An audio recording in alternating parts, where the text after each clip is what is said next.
know I'm early for this live communication tip in times of chaos, and I just thought I'd hop on a moment ahead of time to see if there was anybody to say hi to, and frankly to make sure the technology's working. So I'm just going to pause and do some breathing and grounding until we hit the hour, 11 o'clock here, and then at about 11 I'll say what I have to say about communication tips. Maybe just one. I'm glad you're here. Welcome.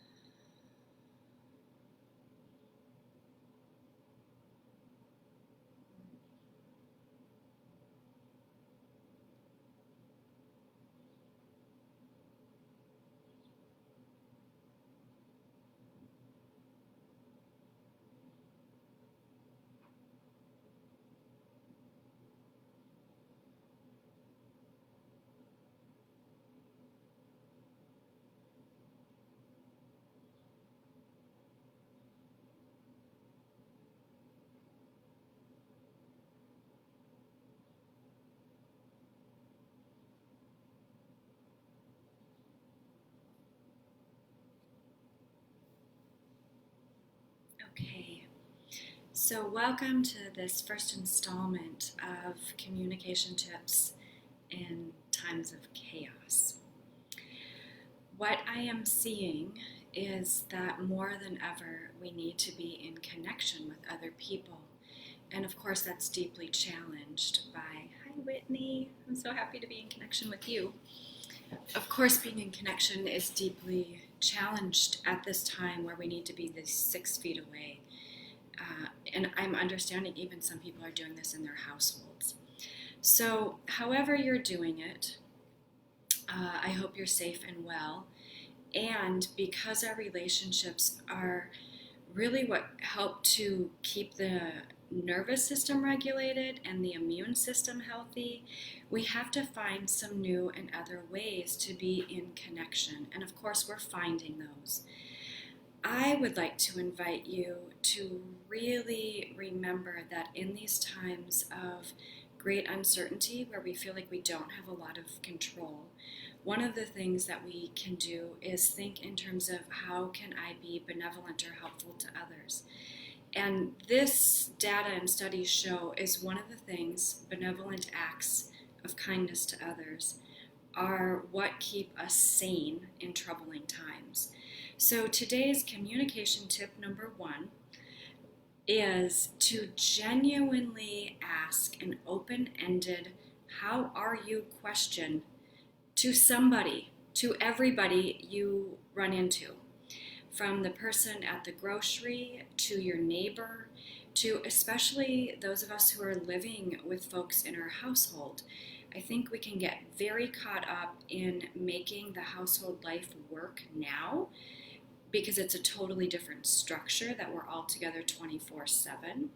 And so this idea, this communication tip that you could genuinely and kindly turn to somebody and say, really, how are you doing?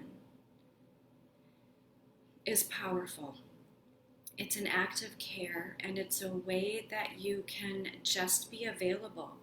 I'm seeing that people have a lot to say and they want to say it, and they don't have an audience. So if you are somebody who can handle listening, and I will give my next tip, number 2, at another time on how to listen well, because that's a real skill.